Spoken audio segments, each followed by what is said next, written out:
The lighting in here is terrible. Chong chong ching ching. Oh, so you're playing that new South Park game? Dogs. Chong chong ching dog. Yeah, isn't that one that tried to accommodate the non-binary people but still got shit off those same people for doing it? Dogs chong chong. Oh yeah, really? Vice getting annoyed at some stupid shit. Wow. Chong ching squint eye chong. Yeah, the whole concept of that game is absolutely fucking stupid. Like the whole plot is just you have fart powers. It's Thunderpants but self-aware. Chong. So why are you wearing that thing anyway? Chong ching ching. But it's past Halloween. Ching ching chong chang chong. Oh, wait a second, that's a Native American headdress. You can't be wearing that. Chong chong. Because the Native Americans are an oppressed people. They were forced out of their homeland and now they have to make do with just casinos, and now you're trying to steal their feathers too? Ching chong ching communism. Because you're not even part of that culture. You don't understand like the sort of significance it has to that culture. Chong chong. Chong chong ching ching ching chong chong. Kinda. Chong ching. Chong chong ching. Because it's sacred. Chong ching chong ching chong. Yeah, well, I'm gonna prove to you that cultural appropriation is real. Just you wait a minute. Beep, beep, boop, beep, beep, beep, beep, beep, boop, boop, boop. We have a cold Alpha Niner Niner, a supposed myth that needs busting. A cold Alpha Niner Niner. I'm on my way. Dogs chong chong chong. Shut up.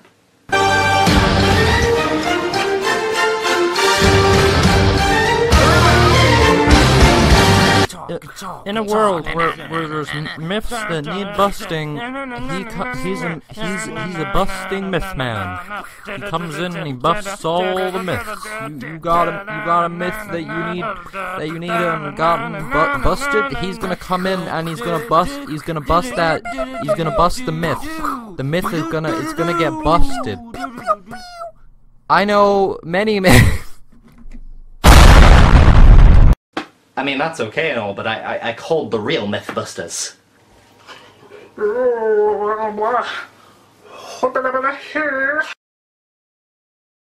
So you've probably seen this headline making waves around social media, as it tends to every year, because history is nothing but a rolling ball inside a ball-shaped prison that is just doomed to repeat the same mistakes over and over again over the short term and the long term alike. Is this racist?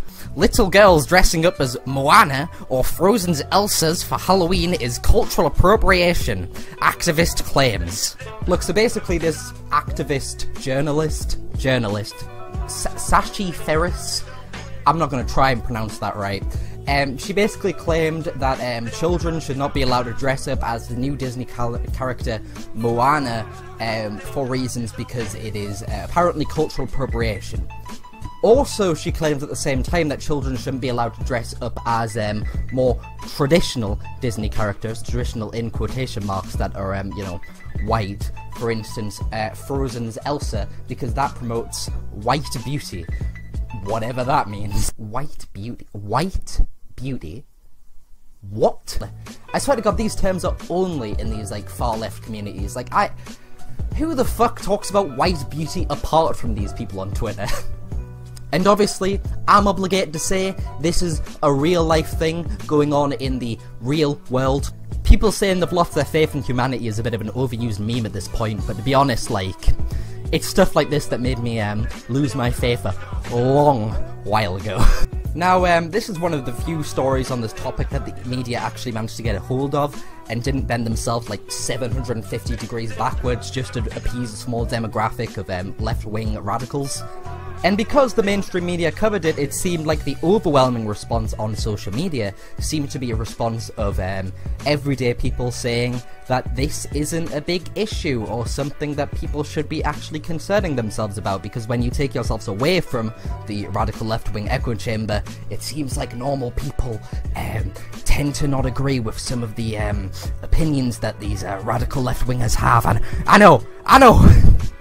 Now, I know for a lot of people, when this story made waves around the media stratosphere, it was quite a fucking shocking thing, because, I mean, geez, they had never seen anything like this. This is crazy. Why would anyone make these sort of assertions? But for the rest of us, this has been going on for a little bit of a while. a little bit of a while. I have a friend from Canada, and every year there is something that he refers to as the Fun Police. Basically it's like a group of, like, you know, individuals that take themselves on a crusade throughout social media, layers of the government, on the streets even, in a big old protest, you know, to belittle everyone on their personal choices, because that's not oppressive. Hello. You're oppressing people, and therefore I'm going to tell you what you can and can't do! What's irony mean? So basically this whole Moana story is basically just the tip of the fucking iceberg at this point. So why don't you come and join me through this wonderful journey of what apparently is real and important politics. I want to die.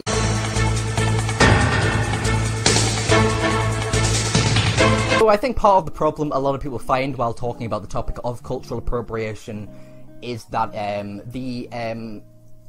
it's really vague. Like, the definitions of this topic are so fucking vague. And honestly, I think that that's where most of these arguments have roots in. You know, just matters of vague definitions and different people having different definitions of what something means. Like, for instance, depending on who you ask, racism has different definitions. There's some people that think it's just any discriminatory actions towards a race, and there's some people who think it's a little bit more complicated than that and includes power dynamics and whatnot. Personally, I'm not going to get into that right now.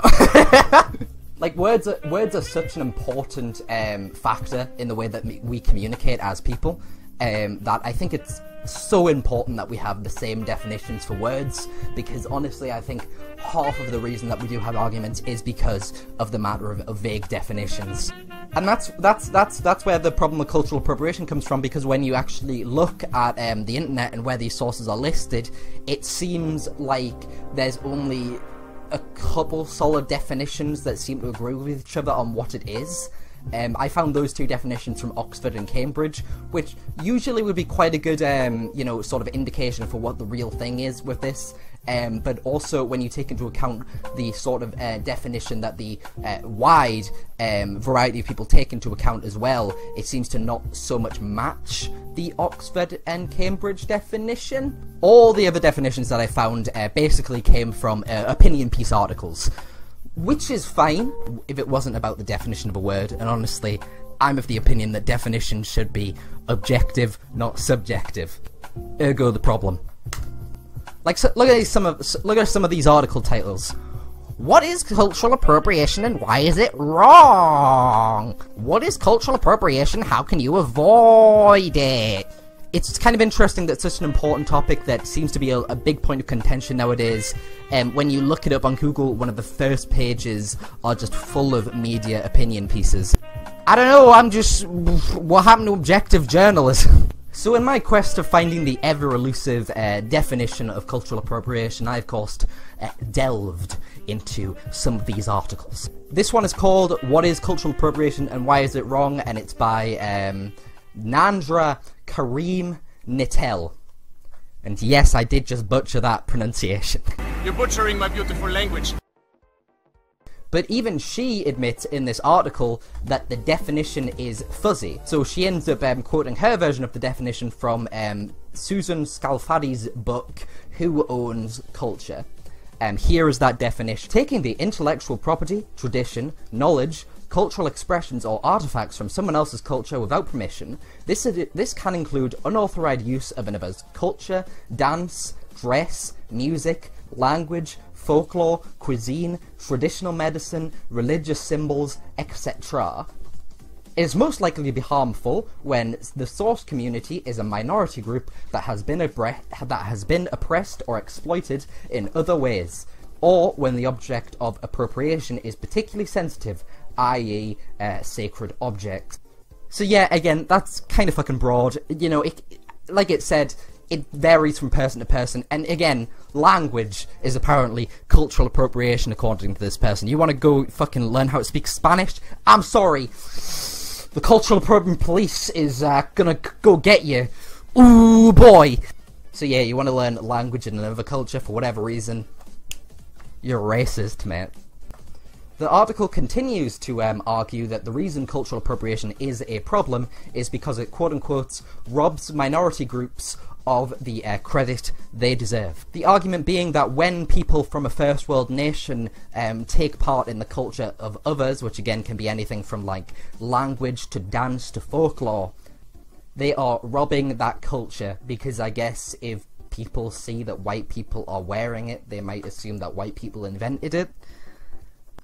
Okay, so one example that the article gives of cultural appropriation is the fact that one time this singer that preteens listen to, Katy Perry, dressed up in traditional Japanese clothing in one of her concerts. Miss Katy Perry describes it as a homage to Asian culture, but the reason the article labels that this is cultural appropriation and not a homage is because, quote-unquote, Asian Americans disagreed with this assessment.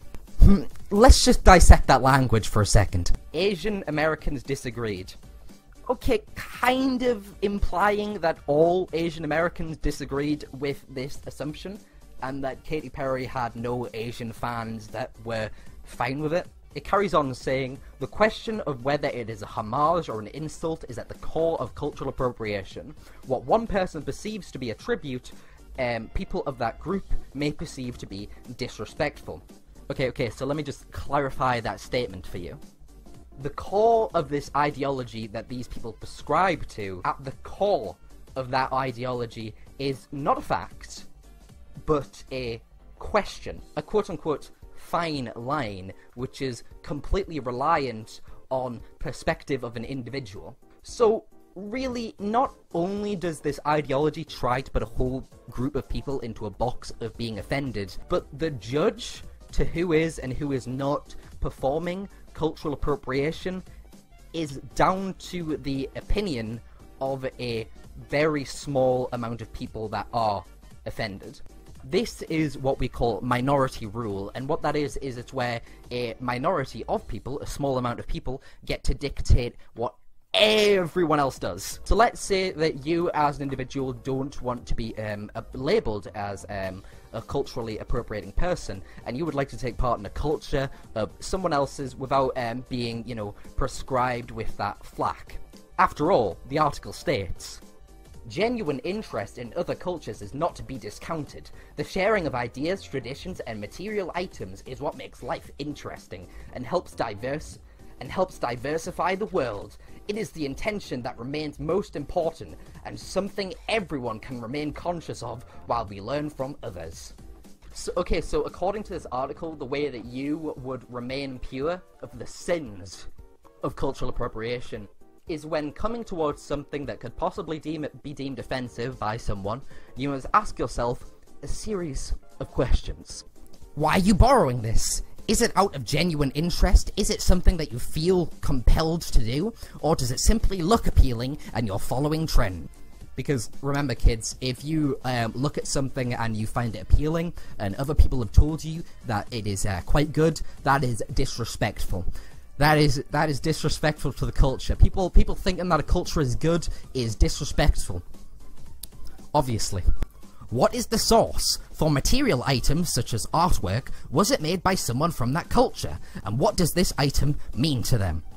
Okay, so we can already exclude the poor from people who can enjoy other cultures, because if you want to buy a copy of the Quran and can't afford it to get it imported from Mecca itself, made by a purebred Arab that has not been destroyed by filthy colonialism, you can count yourself out. You're not allowed to enjoy that culture because it's not made by where that originated. How respectful is this to the culture? How would someone from that group feel about it? Okay, Susan, let me let you in on a little secret, okay? Come on. Come close, Susan. Come close. Come close. Just because people are from the same culture doesn't mean they'll hold the same feelings about something. Holy shit, it's like you have to explain the fucking basic fundamentals to these people, like, what is... Jesus. Okay, so in order to take part in someone else's culture, you gotta make sure that someone Doesn't really specify who, but I'm just going to say for the sake of argument, like a you know, someone from the area in which the culture originated is completely fine with it. Okay, let's say for instance you're a Muslim and also a homosexual. Problem is, some dude in the middle of the desert fucking a fucking goat in Saudi Arabia, he's like, you're not allowed to do that because it takes from my culture and I don't feel good about it. Well, tough luck, bucko. Tough luck, because you're not going to be allowed to take part in that culture because this random fucking Arabic dude has decided you're not allowed to. So, sorry. Have fun not being able to use any Arabic conventions anymore. But hey, who needs Arabic conventions? It's not like the Arabs came up with anything important, like maths. Now I know that kind of seemed like, you know, like a bit of like a hyperbolic example, but that is the problem, because when you say you need to ask permission from someone from that culture, you've really got to ask yourself the question, who are you supposed to ask? Who is the gatekeeper, so to speak, of that culture? Because, like, people don't all share the same opinion, so, like, it really depends on who you fucking ask. And really, it's just kind of a clause-all to fucking demonize someone. Because if you don't like someone and they're learning a language or whatever the fuck, you can just go, hey, I don't like you because you're culturally appropriating. And it's like, okay, even if you did get permission off some random fucking bucko, you know, from that culture, it's like, I still don't like the choice you made, so therefore you're a racist. And it just doesn't work. It doesn't, like, such serious allegations shouldn't be down to the will of an individual. Genuine interest in other cultures is not to be discounted. The sharing of ideas, tradition, and material items is what makes life interesting and helps diversify the world. Just, don't do it if I don't feel like you're allowed to do it. Okay? I'm dying inside, and all I see are demons. You might have remembered, like, just a couple of minutes ago, I made a little skit comparing the idea of cultural appropriation to Nirvana. And while that whole segment was mostly a joke, I think there is an example kind of to be made, you know, when it comes to this sort of thing. Now, I know a lot of people might say, James, Nirvana isn't culture, and even if it is culture, it's not on the same level as my Native American headdress. People complaining when other people appropriate bands and music types and band shirts are just stupid teenagers who can't, la la. And to that I would say, yeah, complaining about it is completely fucking stupid. You know, it's idiotic. You know, music is art, and therefore should just be something that you can fit into your life as an individual. But that doesn't stop thousands of people slamming white people for quote-unquote stealing music. Oh, James, that's a false equivalence. You can't say that goths getting mad at hot chicks for wearing t-shirts from their subculture is the same as people appropriating things from my superior culture. My superior culture. I guess you're right. I guess I'll just put away these examples of progressives getting mad at white people wearing dreadlocks and white people wearing earrings and white people wearing Native American dresses. I guess it really is a false equivalence. Ooh, it's kind of fucking ironic actually, because I'm wearing a Metallica shirt. I don't even listen to Metallica. That's kind of fucking ironic. The funny thing about those examples that I just listed, it turns out it didn't even originate in the place that progressives think they originated. Starting with those hooped earrings. I try to hide all my deepest feelings. The social media sphere has been making a stir recently because some white people have been wearing these earrings. As always, however, some progressives have took issue with this. And they've made kind of like the ridiculous allegation that hooped earrings were worn exclusively by Latino people. Now, I don't know about you, but that kind of doesn't ring true to me, and also it kind of doesn't ring true to actual history, but I guess that's just my white supremacist, racist buzzword talk. While we don't know where hooped earrings actually originated, probably because with the majority of these fashion inventions, their roots go so far back that it's actually impossible to root them to a single civilization. Anyone heard the word prehistoric before? Anyone heard the word prehistoric meme? What up?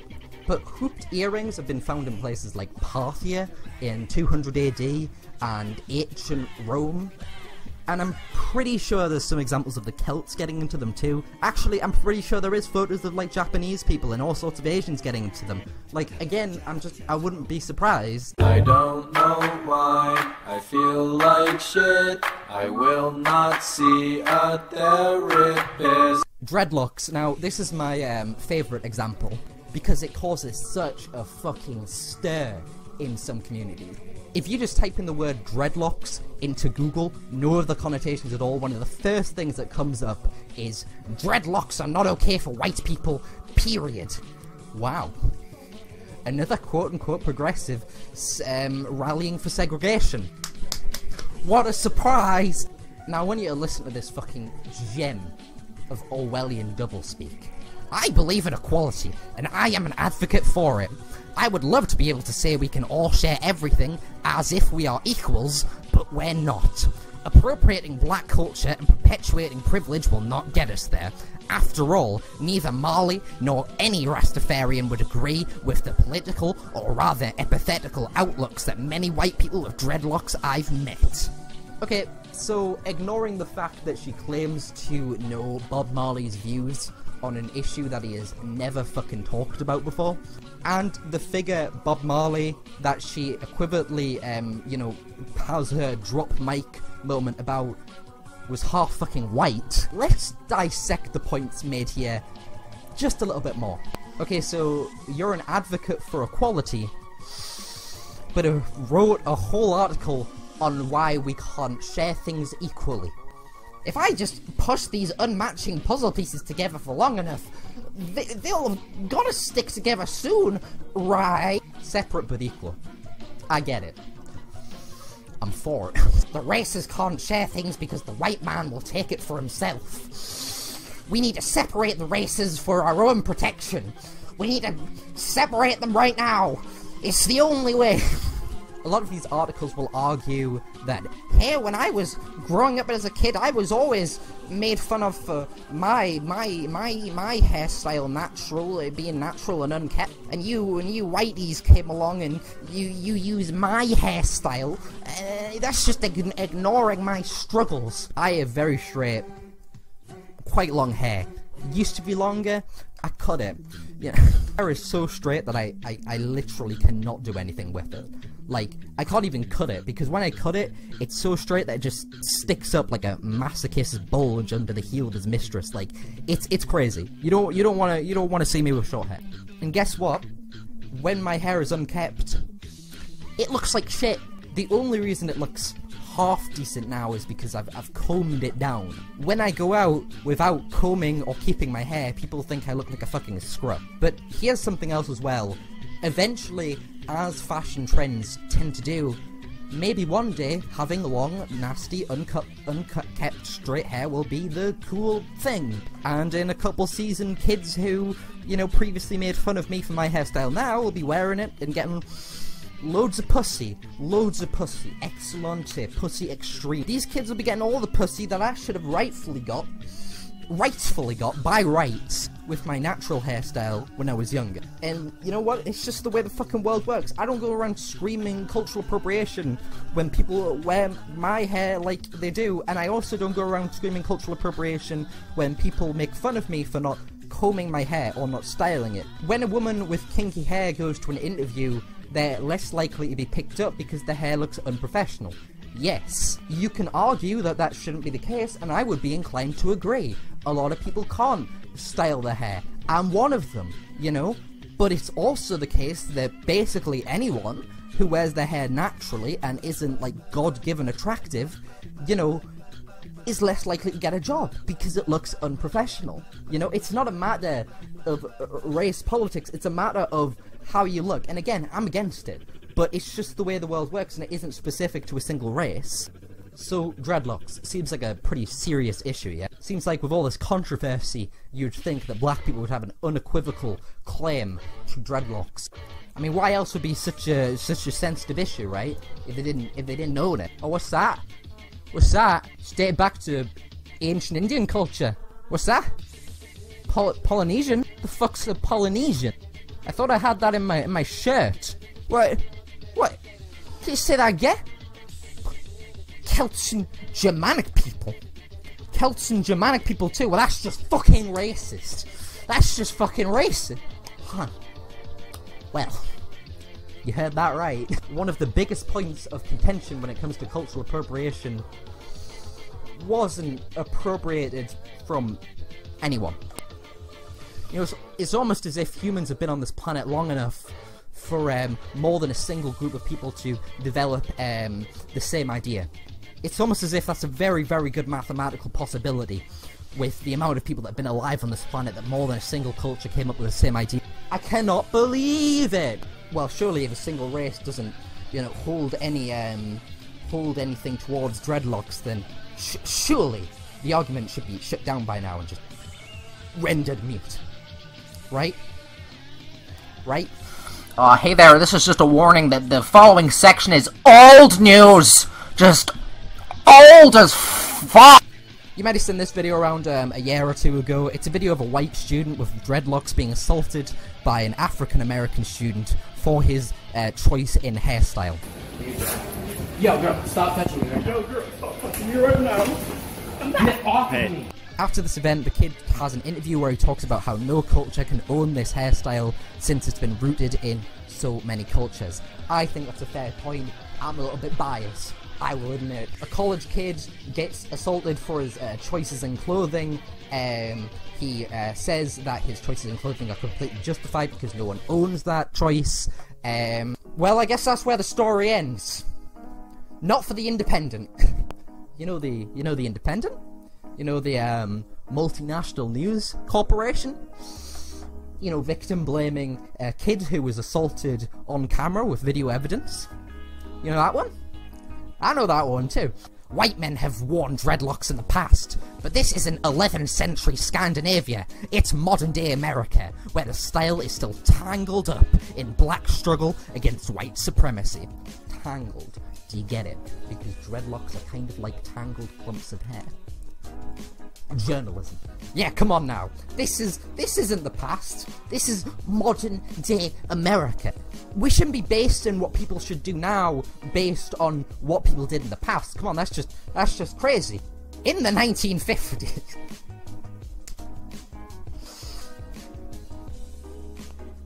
Fucking hell. Absolutely no comprehension of what they're saying. These are like 3 lines apart. 3 lines apart. Holy fucking shit. In the 1950s, a time of intense racial segregation and discrimination, African Americans adopted dreadlocks. As fellow black folk, they acknowledged its potential to reject white dominance and other political, cultural, and economic issues. By wearing dreadlocks without acknowledging their symbolic resistance, Goldstein reduces cultural power to a cool trend. As part of the oppressive culture, he emulates minority tradition with bypassing the discriminations that come with it. While bypassing the discriminations that come with it, oh yeah, he really avoided those discriminations. You know, when he couldn't walk through a hallway without being assaulted, and then getting victim blamed by a huge media corporation that spans the world. You know, he really avoided those discriminations. God, I just wish I was as privileged as him. I just wish I was as privileged as this boy. The article proceeds to state, "My hair, my body, my rules," Goldstein asserts, displaying a deep sense of entitlement. That's right. That's right. Carry on reading. "My hair, my body, my rules," Goldstein asserts, displaying a deep sense of entitlement. Sure, it's only hair, and it's his hair to style, but does he really have the right to style it in whatever... Does he have the right? Does he have the right? Sure, it's only hair, and it's his hair to style, but does he really have the right to style it in a way that has deep cultural meaning to minority cultures? The ability to style your hair for fashion's sake is a luxury, not a right. If it's offending others, Goldstein should consider giving up that luxury. Okay. So simply stating that your body belongs to you is displaying a deep sense of entitlement. Okay.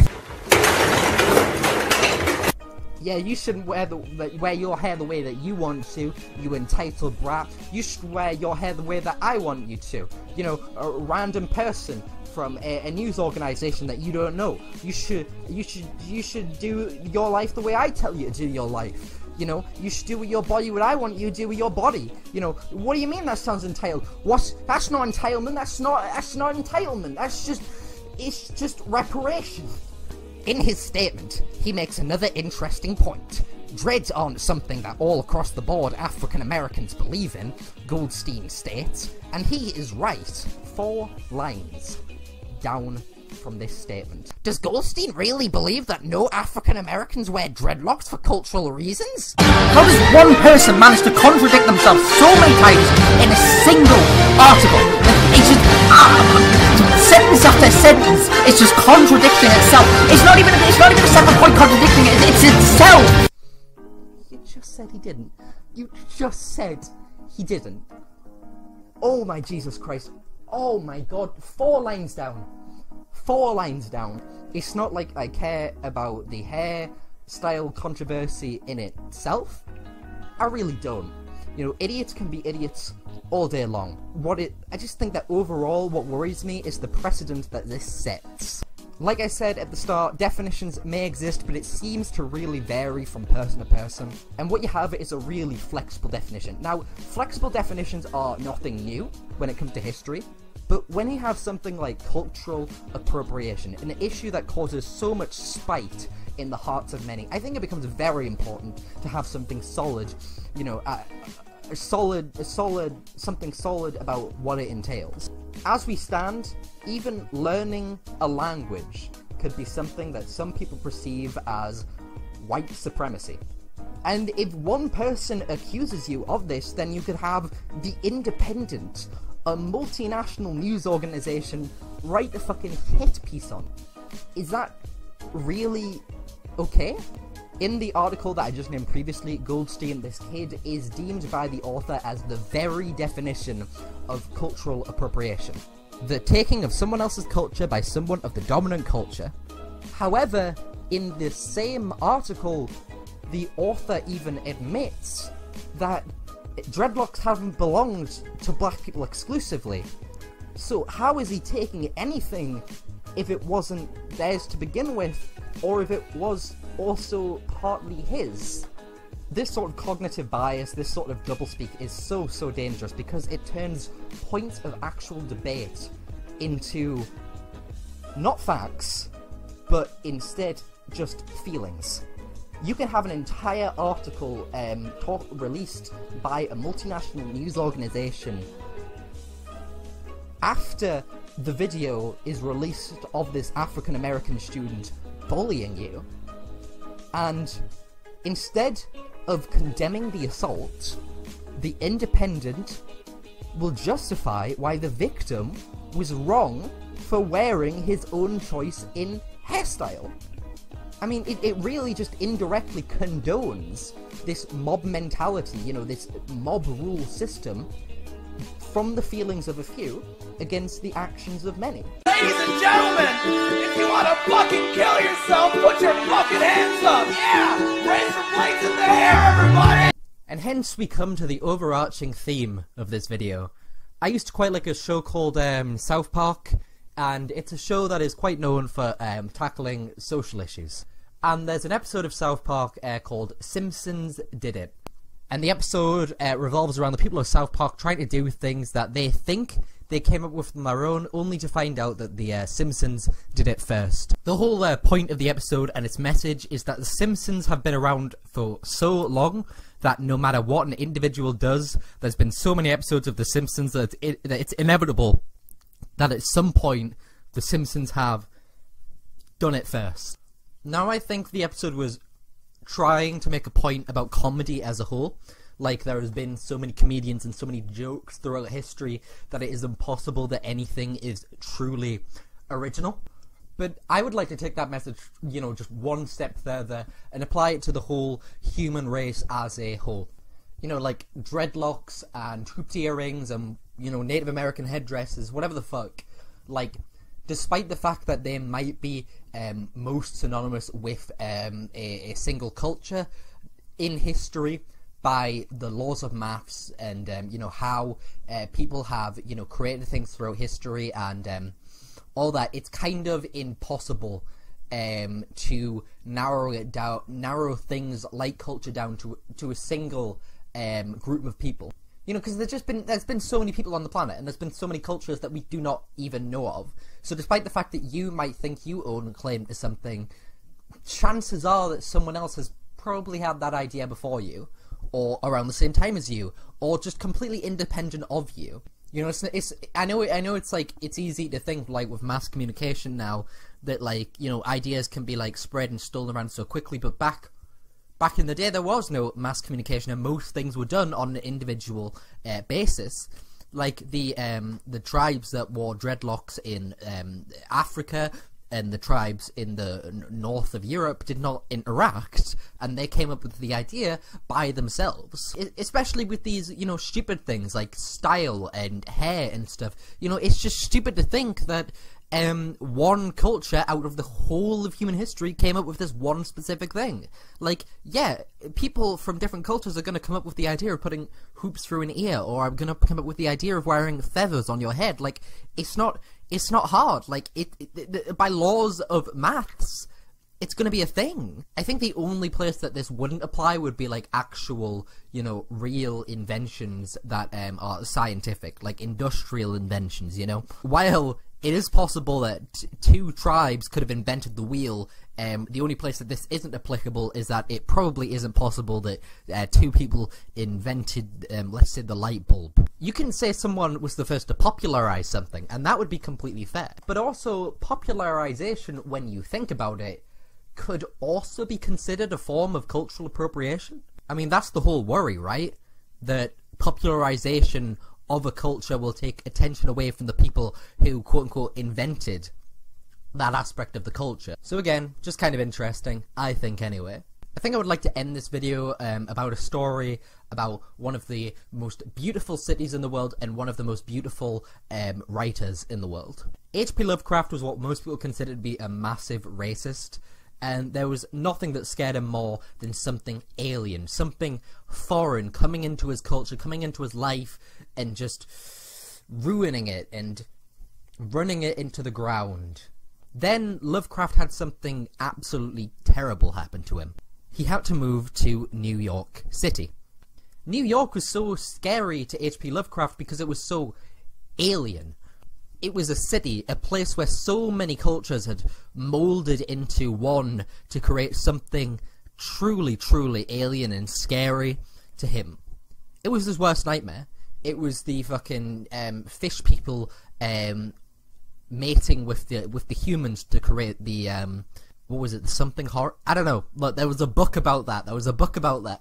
Imagine being him, having such predilections and fears against the mixings of culture, and then moving to a place where all of those fears are true, where people were mixing and intermingling with other cultures and, you know, just going native, so to speak. You know, like white people eating Hispanic food, and black people using white instruments, and Asian people selling their wares on the streets. I mean, that's scary, right? It's scary to him. But H.P. Lovecraft, after spending time in this city, he didn't see the death of whiteness. He didn't see ruination and sinfulness. He didn't see his phobias coming from his pages and into his world. What he saw was a city that worked. And here's something else too. Despite the fact that Chinatown has been in a Western environment for so goddamn long, these places haven't been taken down by the white man. You don't go into Chinatown in New York City and see a place that has been colonialized by the white devil. You see a place that works. You see a place where two cultures intermingle and, you know, create something beautiful. You know, the cultures are appreciated and working side by side with each other, and it only invites inclusivity, and it only invites more exception and more understanding of each other's cultures.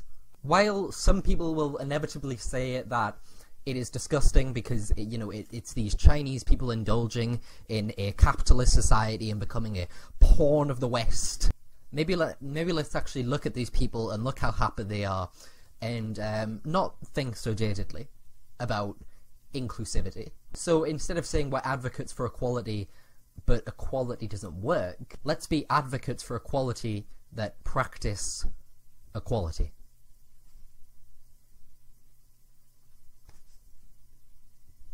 You're gay.